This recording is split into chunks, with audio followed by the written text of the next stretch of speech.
पटल पर रखा और उन्होंने स्वीकार किया विधानसभा में कि हमने जो जातीय जनगणना कराया है, यहाँ का आर्थिक जो सर्वेक्षण मैंने कराया है, उसमें हमने पाया है कि बिहार की 34% जनता गरीबी रेखा में भी उससे भी नीचे। परिवारिक संख्या का आधार समझा जाए तो 94 लाख की संख्या। उन्होंने उस विधानसभा के पटल से ये घोषणा की थी जिसमें अभी वर्तमान के पक्ष विपक्ष के सभी पार्टियां सम्मिलित थी। इन सबको 2-2 लाख रुपए मुहैया कराऊंगा कि जो गरीबी रेखा के नीचे है।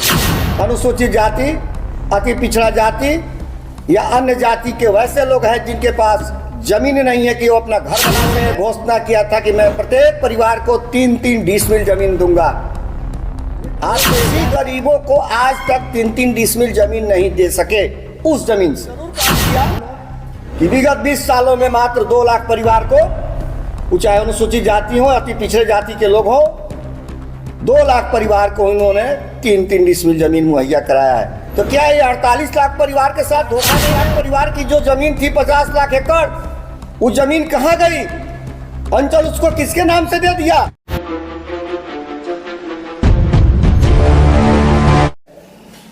हमारे सभी प्रेस मीडिया भाइयों का स्वागत है। आज ये जो हम प्रेस कॉन्फ्रेंस पश्चिम चंपारण जिला कार्यालय से जो कर रहे हैं, ये प्रेस कॉन्फ्रेंस बिहार की जनता के लिए बहुत बड़ी उपयोगी चीज़ें आए, उनको समझने की ज़रूरत है कि सरकार ने उनके साथ कैसे ठगी की, बेईमानी की, धोखाधड़ी की और जात पात के नाम पर उनसे वोट लेकर आज बिहार को किस तरह से खोखला किया और साथ साथ उनके साथ दगा खिलाफी किया, दगाबाजी किया। उसका पहला उदाहरण यह है कि आप सब जानते हैं कि 22 नवंबर 2023 को माननीय मुख्यमंत्री नीतीश कुमार जी इस भारत में पहला वैसा राज्य था जहां जातीय जनगणना कराए, आर्थिक जनगणना कराए और उसका रिपोर्ट 22 नवंबर 2023 22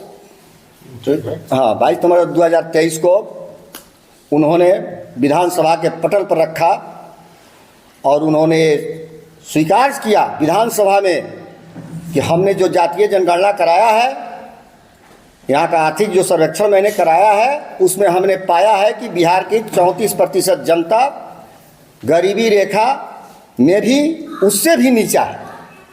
अगर पारिवारिक संख्या का आधार समझा जाए तो 94 लाख की संख्या होती है। और उन्होंने उस विधानसभा के पटल से ये घोषणा की थी जिसमें अभी वर्तमान के पक्ष विपक्ष के सभी पार्टियां सम्मिलित थी कि मैं इन सबको 2-2 लाख रुपए मुहैया कराऊंगा कि जो गरीबी रेखा के नीचे हैं, ताकि इनका जीवन बसर सुधर सके। उसमें कोई एक जाति नहीं था, बिहार के सारे जाति वर्ग के लोग उसमें सम्मिलित थे। लेकिन आज विधानसभा पर पटल पर किए गए घोषणा से माननीय मुख्यमंत्री नीतीश कुमार जी मुकर गए और बिहार के जनता के साथ उन्होंने दगा किया कि आज तक किसी एक व्यक्ति को 2 लाख रुपए नहीं मिला। आज उसी के उपलक्ष्य में हमारे नेता श्री प्रशांत किशोर जी आज उनके गांव गए हैं, ये जानने के लिए कि कम से कम बिहार के लोगों को तो नहीं मिला। मुख्यमंत्री नीतीश कुमार जी ने तो कम से कम अपने गांव के लोगों को ये 2 लाख रुपए मुहैया कराए होंगे। तो आज हमको लगता है कि वहाँ गांव के लोग भी यही कहेंगे कि हमको भी नहीं मिला। तो पहला दगा ये हुआ। दूसरी दगा ये हुई कि जब नीतीश कुमार जी बिहार के मुख्यमंत्री हुए तो दलित मिशन की शुरुआत की, आप सबों को पता होगा। और उन्होंने कहा था कि बिहार के 50 लाख अनुसूचित जाति, अति पिछड़ा जाति या अन्य जाति के वैसे लोग हैं जिनके पास जमीन नहीं है कि वो अपना घर बना सके। तो उन्होंने घोषणा किया था कि मैं प्रत्येक परिवार को 3-3 डिसमिल जमीन दूंगा। आपको ये जानकर हैरानी होगी कि बिहार के पास अधिशेष भूमि 25 लाख एकड़ है।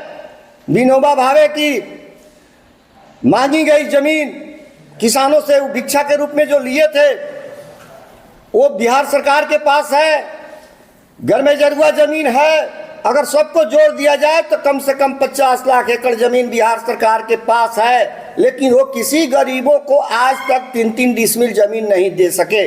उस जमीन से उन्होंने एक जरूर काम किया कि विगत 20 सालों में मात्र 2 लाख परिवार को, चाहे अनुसूचित जाति हो, अति पिछड़े जाति के लोग हो, 2 लाख परिवार को उन्होंने 3-3 डिसमिल जमीन मुहैया कराया है। तो क्या ये 48 लाख परिवार के साथ धोखा नहीं है? ये 48 लाख परिवार की जो जमीन थी 50 लाख एकड़, वो जमीन कहाँ गई? अंचल उसको किसके नाम से दे दिया? बिहार के प्रशासनिक अधिकारी किसके नाम उसको कर दिया? ये जनसुराज जानना चाहती है।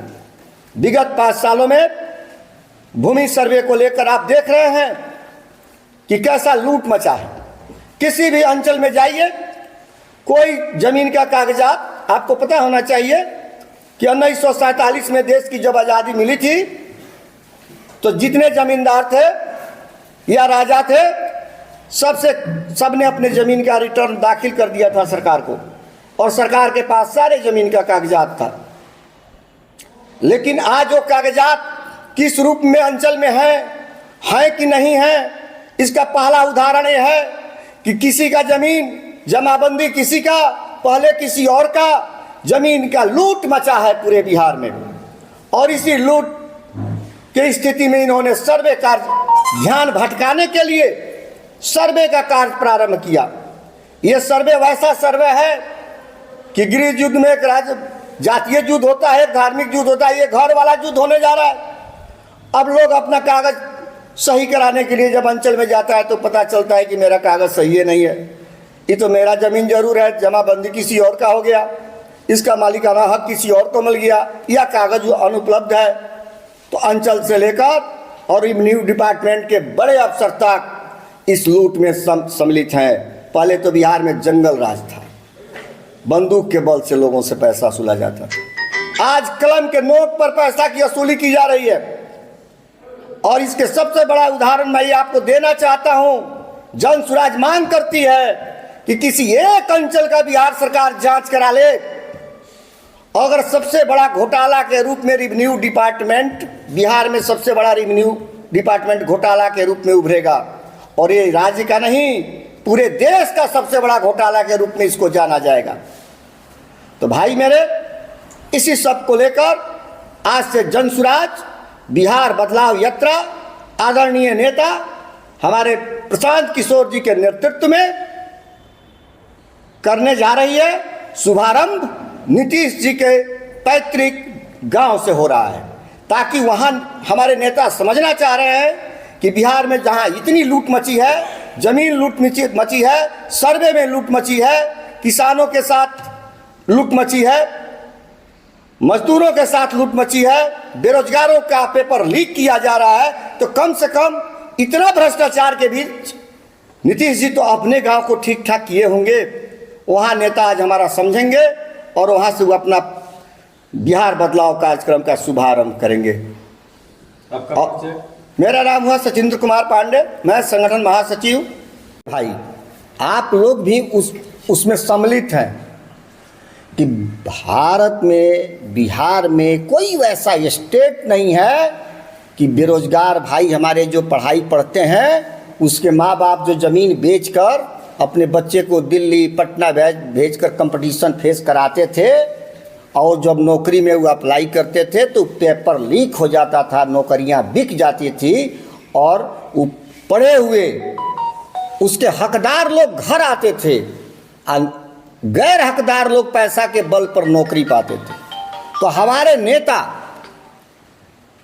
आदरणीय प्रशांत जी जब गांधी मैदान में आमरण अनशन किए, सरकार ने कैसा रुख अपनाया, आंदोलन में हमारी रोल क्या हुई, बिहार के बेरोजगार नौजवानों के साथ हमने कैसा आंदोलन दिया, आप सबों के सामने सर्वविदित है। हम जनता की आवाज़ बनना चाहते हैं, आप बन रहे हैं। समय आते जा रहा है और हमारा आंदोलन आप देखते जाइए। पहला उदाहरण तो सबसे पहले हम लोग बेरोजगारों के लिए किए हैं। ये जनता का सबसे बड़ा काम नहीं है तो और क्या है? आप स्वयं दिल से जज कीजिए कि क्या पूर्व की नौकरियां 100% सही लोगों को मिली है? नहीं मिली है।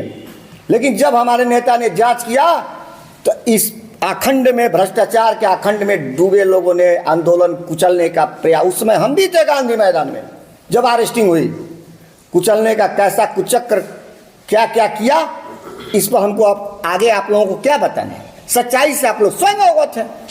लेकिन हम आंदोलन करते रहेंगे।